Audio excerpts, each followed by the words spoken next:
바벨론을 정복한 후 바사의 다리오 왕이 120명의 고관을 세워서 전국을 다스리게 했지요. 그 고관들 위에 총리 3명을 두고 그들에게 보고를 하게 했습니다. 그런데 그 3명의 총리 중 유독 한 사람이 너무너무 일을 잘하는 겁니다. 세운 지 며칠 되지도 않았는데 너무너무 탁월하게 일을 잘해서 다리오 왕이 이 사람을 다른 총리들보다 더 높은 자리에 올려야 되겠다라고 생각을 합니다. 물론 이제 그렇게 더 높은 자리로 올림을 받게 될 사람이 바로 다니엘이었죠. 그러자 다른 총리들과 고관들 사이에서 엄청나게 조직적인 반대가 일어나게 되었습니다. 이유는 간단합니다. 자존심이 너무 상한다는 겁니다. 왜 자존심이 상하나요? 자기들 바사 나라가 바벨론 나라를 정복했거든요. 그 바벨론 나라의 전임 총리가 다니엘입니다. 그런데 어떻게 망한 나라의 총리를 우리나라의 총리로 세웁니까? 셋 중에 하나는 그래도 겨우 참아줬는데 그 셋 중에 하나가 아니라 이제 그 셋 중에서 가장 높은 사람으로 세운다고 하니까 우리나라에 뭐 인물이 없냐? 뭐 이래? 라고 해서 자존심이 상해서 그걸 받아들이지 못하는 겁니다. 더군다나 그 다니엘에 대해서 또 알아보니까요, 좀 더 기가 막힌 일이 일어나네요. 바사 나라가 바벨론 나라를 멸망시켰습니다. 그런데 옛날에 이 바벨론 나라가 유다라는 나라를 멸망시키면서 그때에 포로로 잡아왔던 사람이 바로 다니엘이었습니다. 따지고 보니까요, 다니엘은 포로의 포로입니다. 말이 됩니까? 그 포로의 포로가 자기 나라에서 임금 바로 아래에 있는 최고의 높은 자리로 올라간다고요? 있을 수가 없는 일입니다. 그래서 이 나머지 총리 2명과 120명의 고관 대작들이 어떻게 하면은 저 다니엘을 좀 끌어내리든지 죽여버리든지 할 수 있을까 흠을 찾는데 도무지 흠을 찾을 수가 없습니다. 저는 이것이 거의 기적과 같은 현상이다라고 생각합니다. 세상에 그 어떤 사람이 공적인 일에 있어서 흠이 하나도 없을 수가 있으며 또 개인적인 일에 있어서도 흠이 하나도 없을 수가 있겠습니까? 털어서 먼지 안 나는 사람 없다고 하는데요. 지금 우리 성경에 나왔네요. 털어서 먼지 안 나는 사람, 성경에 아마 제가 볼 때는 딱 한 사람 나오는 것 같은데 다니엘이 그런 사람인 것 같습니다. 털어서 먼지 하나 안 나옵니다. 그래서 다니엘을 어떻게든 끌어내리려고 하는 사람들이 작전을 짭니다. 저 사람은 도무지 공적인 이 공무에 있어서나 개인적인 어떤 생활에 있어서 흠을 찾을 수 없으니까 우리가 흠을 좀 만들어야 되겠다라는 것입니다. 그래서 왕에게 하나의 상소를 올리지요. 앞으로 30일 동안에 그 어떤 신에게도 그 어떤 사람에게도 그 어떤 내용도 도와달라고 구하지 못하게 하자라는 법률입니다. 그걸 내리게 되면요, 이 다리오 왕이 다른 신보다 더 높은 사람인 것처럼 그렇게 여겨지게 되니까 왕이 보니까 참 좋거든요. 그래서 그 제안을 받아서 그것을 포고령을 내립니다. 바산나라에는 아주 중요한 법이 하나 있는데요, 왕이 도장을 찍어서 그 법을 만든다면은 그 법은 만든 왕조차도 바꿀 수가 없는 법입니다. 참 희한하지요. 법을 만든 왕도요, 자기가 도장 찍어버리면 그 법 못 바꿉니다. 자, 그런 사실을 알기 때문에 이제 다니엘을 죽일 함정을 판 겁니다.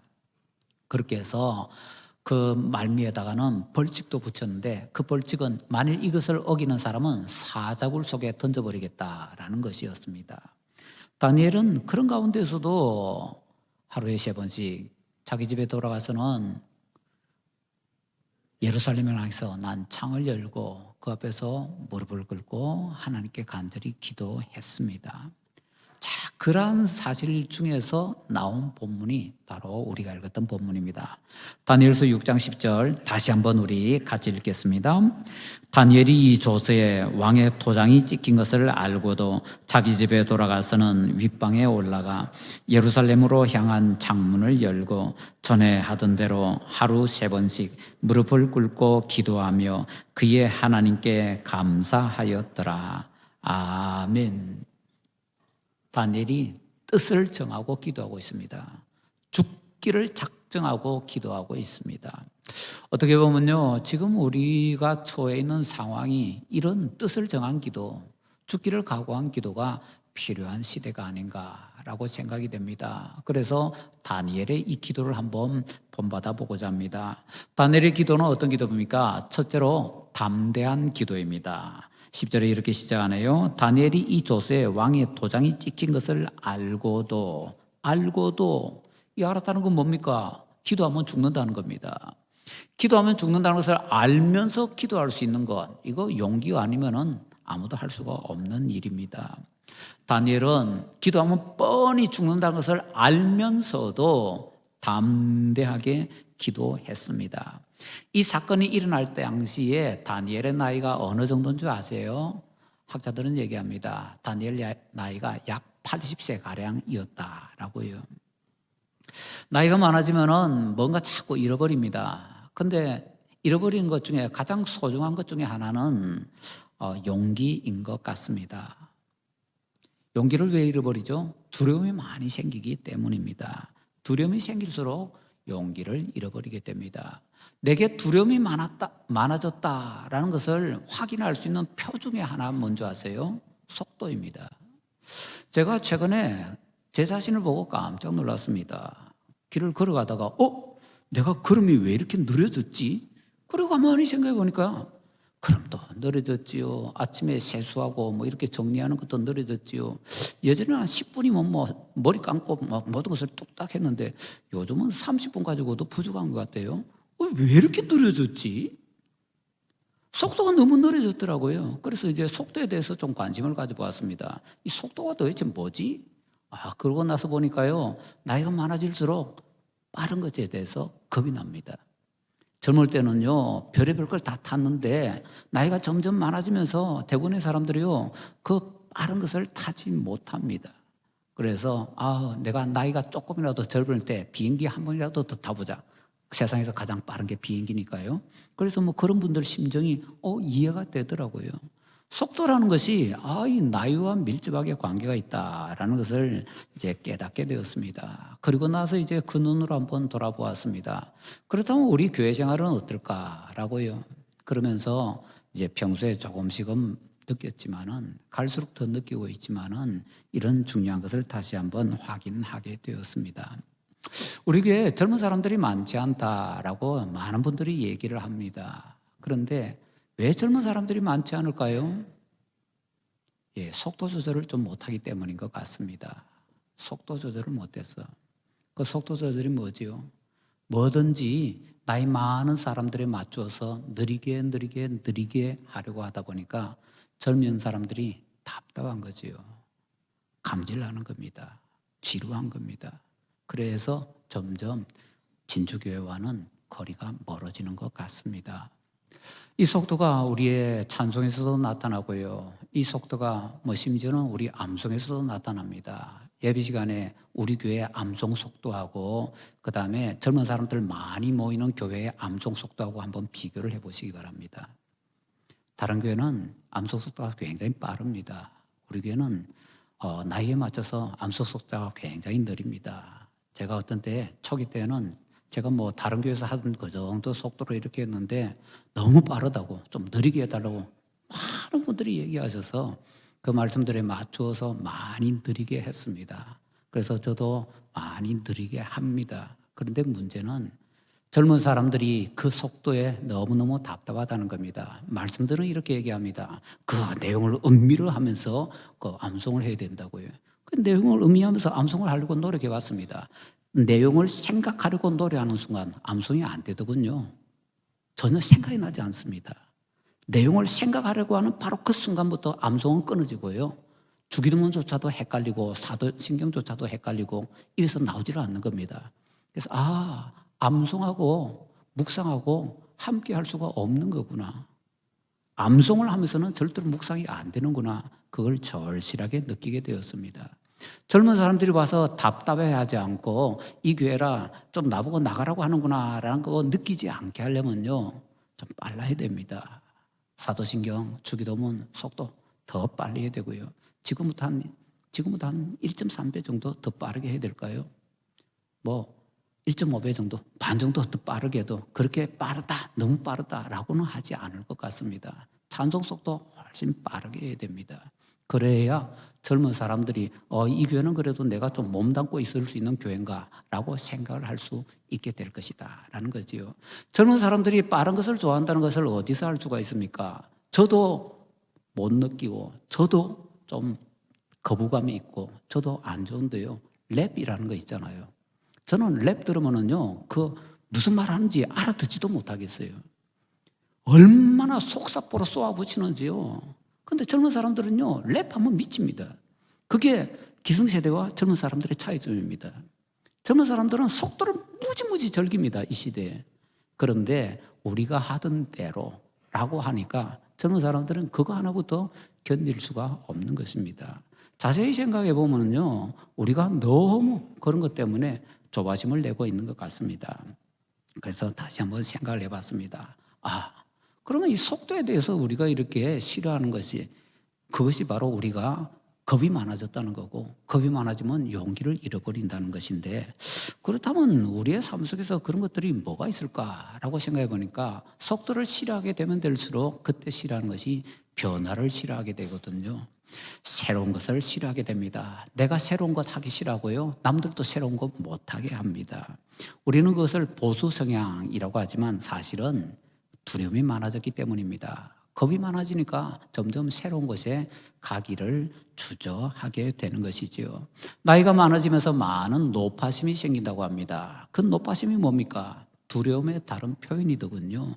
그래서 우리는 이것을 이겨내야만 다니엘처럼 나이를 극복하고서 담대하게 무언가를 행해 나갈 수가 있을 것입니다. 나이가 젊었든 많든 그건 중요하지 않고요, 얼마나 주님 앞에서 내가 내 나이를 뛰어넘어서 담대하게 나아갈 수 있는가, 특별히 기도할 때 담대하게 나아갈 수 있는가, 그게 중요합니다. 가끔 신방 가서 이렇게 성도님들에게 말씀드립니다. 우리의 신앙에 있어서 가장 큰 적은 두려움입니다 라고요. 그럼 이게 뭔 소린가 라고 생각들을 합니다. 그래서 예로 이렇게 들지요. 욥을 예로 듭니다. 욥기 3장 25절에 이런 고백이 있습니다. 내가 두려워하는 그것이 내게 임하고 내가 무서워하는 그것이 내 몸에 미쳤구나. 욥이 가진 재산, 가족들 다 잃어버리고 자기 몸도 만신창이가 되고 나서 하는 말이, 내가 무서워하던 그것이 내게 임했다는 겁니다. 내가 두려워하던 그것이 나한테 일어났다는 겁니다. 다시 말하면 욥이 그렇게 믿음 대단할 때, 그렇게 행복하게 살 때, 내가 이렇게 지금은 좋은데 혹시 잘못되면 어떡하나 라는 두려움이 있었더라 라는 것이지요. 혹시 일들이 잘못돼서 어그러지면 어떡하나 라는 두려움이 있었는데, 안타까운 것은 사탄이 그걸 낚아챘다는 겁니다. 그래서 나의 두려워하던 그것이 내게 임하였구나 라고 믿음 좋았던 욥조차도 두려움 때문에 무너졌는데, 그러니까 우리에게 있어서 신앙의 가장 큰 적이 뭐라고요? 두려움입니다. 두려움입니다. 문제는 나이가 많아지면서 두려움이 점점 더 많아진다는 겁니다. 그래서 두려움을 이겨내기 위해서 우리가 용기를 가지고 조금 담대하려고 노력을 해야 될 겁니다. 우리의 육신은요, 점점 늙어갈수록 속도를 견뎌내지 못합니다. 그렇지만 우리의 정신은요, 그보다 더 나가서 우리의 영은요, 그 속도를 이겨낼 수가 있습니다. 그렇기 때문에 세상 여러 가지가 너무너무 빠르게 변하고는 이 시대에 그 속도 따라잡지 못해서 멍하니 쳐다보지 말고 따라잡을 수 있도록 노력할 필요가 있다라는 것이지요. 죄송한 말씀이지만 챗GPT라고 우리 성도님들 들어보셨습니까? 챗GPT. 요즘 젊은 사람들 챗GPT 그거 얘기 안 하면 말이 안 통할 정도입니다. 그 챗GPT가 뭡니까? 그런 것에 대해서 무서워서 들어가지도 못하고 근처에 가까지도 가지 못하는 그것이 바로 내 믿음에도 영향을 크게 미치고 있다라는 것을 경각심을 가지고서 좀 살펴봐야 되겠습니다. 다니엘의 기도는요, 두 번째로 습관적인 기도입니다. 그 다음에 이렇게 말씀하네요. 자기 집에 돌아가서는 윗방에 올라가 예루살렘으로 향한 창문을 열고 전에 하던 대로 계속하면 그게 뭡니까? 습관이지요. 다니엘은 습관이 참 많았습니다. 주변의 사람들이 그 습관을 다 알고 있었던 것 같습니다. 다니엘이 사자굴 속에 들어가고 이럴 때 다리오 왕이 외칩니다. 내가 항상 섬기는 너의 하나님. 다리오 왕이 왜 그렇게 다니엘이 항상 섬기던 너의 하나님이라고 얘기합니까? 다니엘이 그냥 하나님 입에 그냥 완전히 발라서 계속 하나님 얘기만 하기 때문에 그렇게 얘기합니까? 아니요. 행동을 봤기 때문이죠. 어떤 행동요? 다니엘의 어떤 신앙생활의 행동을 보았기 때문이죠. 그 중에 하나만 아마 기도에 들어갈 겁니다. 그리고 그 기도를 다니엘의 대적들이 쟤는 항상 저때 저렇게 기도하지 알기 때문에 다니엘을 잡아넣기 위해서 이런 작전을 짰던 것이지요. 다니엘을 좋아하는 사람이나 싫어하는 사람이나 다니엘에게 이렇게 경건한 습관이 있다는 것을 다 알 정도로 다니엘에게는 경건한 습관이 있었습니다. 어떤 분들은 얘기합니다. 그 습관이 하되면 잘못된 거 아니냐. 습관이에요. 좋은 습관이 있고 나쁜 습관이 있습니다. 습관이라고 무조건 나쁜 것은 아니지요. 그리고 또 중독이라는 것을 통해서도 생각을 할 수가 있는데요. 중독하면 무조건 잘못됐다는데 그렇지 않습니다. 심리학에서는요, 중독이 부정적인 중독이 있고 긍정적인 중독이 있다라고 합니다. 부정적인 중독의 가장 대표는 요즘 우리나라에 좀 많이 유행하고 있는 마약의 문제지요. 마약이나 술이나 담배, 사실은 몽땅 묶어서 다 마약인데요. 이런 것들 다 부정적인 잘못된 중독입니다. 그런데 긍정적인 중독도 있습니다. 70년대 미국 대통령 카터가 우리나라에 왔을 때에 비가 오는데도요, 미군 부대에서 막 쫄래쫄래 뛰어다니더라고요. 우리나라 사람들은 저게 뭔가, 저 사람이 최신물이 없이 비 오는데 뭘 저래 뛰어다녀? 라고 했는데 보니까 그게 조깅이더라고요. 카터 대통령이 얼마나 조깅을 열심히 하는지 남의 나라 와서 비가 오는데도 조깅하고 있더라고요. 그게 긍정적인 중독입니다. 안 하면 안 되는 것. 습관이 되었기 때문에 반드시 해야 되는 것. 중독이 되었기 때문에 꼭 해야 되는 것. 마약에 중독된 사람은요, 마약을 반드시 해야 됩니다. 근데 조깅이라는 선한 것에 중독된 사람은요, 계속 조깅을 해야 됩니다. 중독에는 긍정적인 중독이 있고 부정적인 중독이 있는데 부정적인 중독은 버려야 되고요. 긍정적인 중독은 만들어 나가야 됩니다. 그 긍정적인 중독이 바로 좋은 습관을 만들어 나가는 것이지요. 다니엘은 이렇게 긍정적인 좋은 중독이 있었습니다. 좋은 습관, 신앙적인 좋은 습관, 기도하는 습관이 있어서 계속 그렇게 기도를 하는 것입니다. 셋째로 다니엘의 기도는요, 규칙적인 기도입니다. 하루에 3번씩이라고 하네요. 뭡니까? 규칙적으로 하는 거죠. 하루 3번씩 정해진 때가 딱 있는 겁니다. 그 정해진 시간에 규칙적으로 다니엘이 기도를 하였습니다. 습관을 만들기 위해서 가장 필요한 것 중에 하나는요, 규칙적으로 하는 겁니다.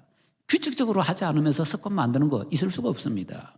왜 카터 대통령이 남의 나라 와서도 아침에 자기 조깅하는 시간이 되니까 비 오는데 또 뜁니까? 이유는 간단하잖아요.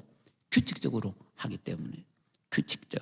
규칙적으로 하는 것은 굉장히 큰 능력이 있습니다. 우리나라 역사에서 그것을 경험하였지요. 1906년 9월에 우리나라 선교사님들이 낮 12시에 함께 모여서 기도하는 기도회를 만들었습니다. 저 인도에서 큰 부흥이 일어났다는 소식을 듣고 한국에도 부흥이 일어나게 해달라고 기도회를 하기 시작한 겁니다. 그런데 한 달 동안 모든 일을 다 내버려두고 쫓아와가지고는 12시에 같이 모여서 열심히 1시간 동안 기도를 하는데 아무 일도 일어나지 않습니다.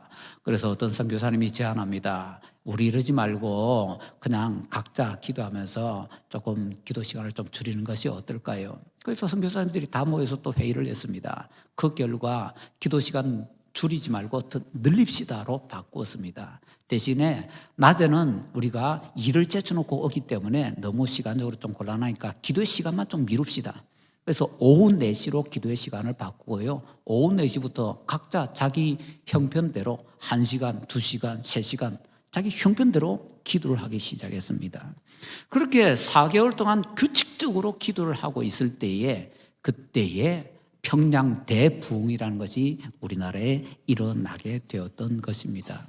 사실은 평양 대부흥은요, 우리 한국인들도 조금 준비가 있었지만 선교사님들의 간절한 규칙적인 기도가 그 밑바닥에 깔려 있었던 것입니다.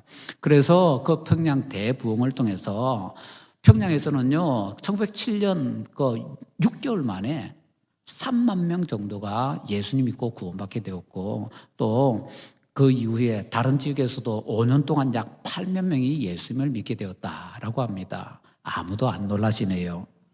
놀라시게 만들어 드릴까요? 평양 대부흥이 일어나서 우리나라 전역에 확산이 돼서 이런 엄청난 부흥이 일어나고 나서 그때 우리나라의 기독교에서 소망을 가집니다. 우리 할 수 있겠다. 그리고 목표로 제시한 게 뭔가 하면 100만인 구령운동입니다. 100만 명이 예수님 믿게 하여 주시옵소서. 그 당시에 예수님 믿는 사람이 얼마나 됐을까요? 20만 안 되었을 겁니다. 그런데 3만 명, 5만 명이 예수님 믿고 돌아왔다고요? 기독교 전체가 뒤집어진 겁니다, 지금. 어마어마한 부흥이 일어났던 것입니다. 무엇을 통해서요? 규칙적인 기도회를 통해서.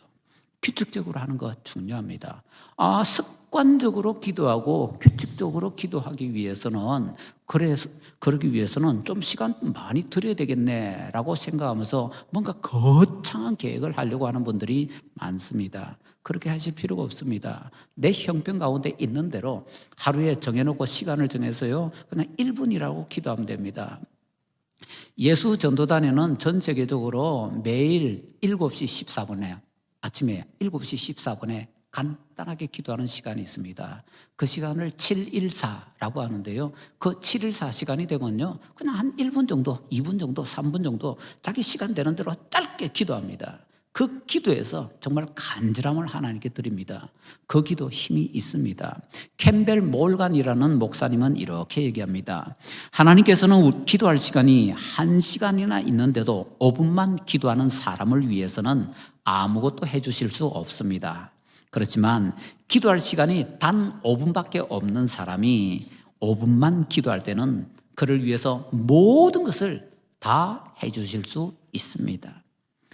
우리가 기도할 수 있는 시간을요, 1분밖에 없다면요, 1분 기도하면 됩니다. 단 습관적으로 규칙적으로 하기 위해서 노력을 해 나가면 된다라는 것이지요. 다니엘의 기도는요, 네 번째로 무릎 꿇는 기도였습니다. 무릎을 꿇고 기도하며, 이것이 왜 중요한가 하면요, 이스라엘 사람들의 기도 자체가 정반대였기 때문입니다. 우리나라는요, 옛날에 어릴 때 배울 때는 무릎 꿇고 두 손 모으고 눈 감고 고개 숙이고 이렇게 기도해야 된다고 배웠습니다. 이스라엘 사람들은 정반대로 기도합니다. 일어서서 기도합니다. 눈 뜨고 기도합니다. 고개를 하늘로 들고 기도합니다. 두 손을 높이 들고 눈 뜨고 서서 기도하는 것이 이스라엘의 일반적인 기도의 모습입니다. 그러니까 우리하고 정반대죠. 그런데 이런 기도를 하는 사람들이 정말 간절한 일이 있을 때는요, 무릎을 꿇고 기도합니다. 다니엘이 지금 무릎 꿇었다는 것은요, 엄청나게 지금 갈급하다는 겁니다. 지금 정말 절박한 상태라는 겁니다. 그래서 무릎 꿇고 기도합니다. 무릎 꿇고 기도하는 것은요, 신약 성경에도 굉장히 많이 나옵니다. 누가 제일 먼저 합니까? 누가복음 22장 41절에 이분이 제일 먼저 하시네요. 그들을 떠나 돌 던질 만큼 가서 무릎을 꿇고 기도하여.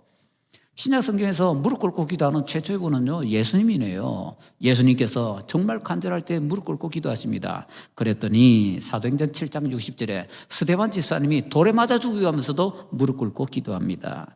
그 다음에 베드로가요, 무릎 꿇고 기도합니다. 바울 사도가 무릎 꿇고 기도하는 장면은 여러 번 나옵니다.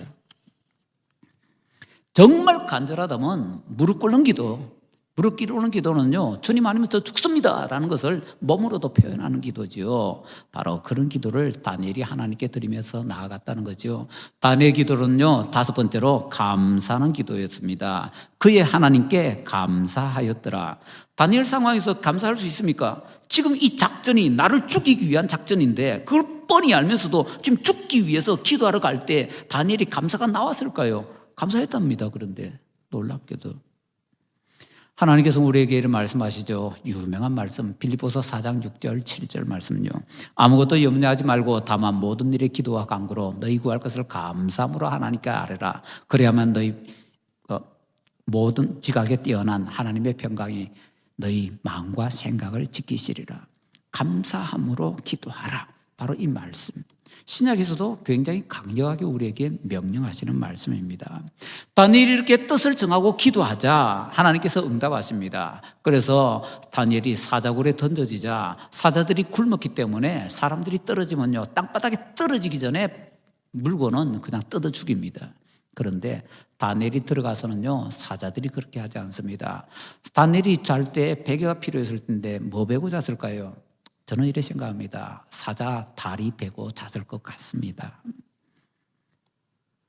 이런 놀라운 일이 하나님께서 은혜 베풀어 주셔서 일어나더라라는 것입니다. 다윗이 골리앗과 싸우러 갈 때 뭐라고 얘기합니까? 살아계시는 하나님이라고 합니다.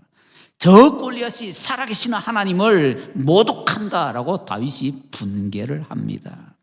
그 살아계신 하나님, 다윗만의 하나님이 아니고 다니엘만의 하나님이고 바로 우리의 하나님도 되십니다. 믿으십니까? 우리 하나님 살아계시는 하나님이십니다. 그래서 살아계시기 때문에 이 시대도 우리를 위해서 역사하기를 기뻐하십니다. 필요한 것은 우리도 뜻을 정하고 주님 앞에 기도하는 겁니다. 담대한 기도, 습관적인 기도, 규칙적인 기도, 그리고 무릎 꿇린 기도, 마지막으로 감사하는 기도. 다니엘이 했던 이 기도를 본받아서 이 시대에 우리도 뜻을 정하고 주님 앞에 기도하고 나아갈 때에 주님께서 놀라운 은혜를 우리에게도 살아계시기 때문에 베풀어 주실 줄로 믿습니다.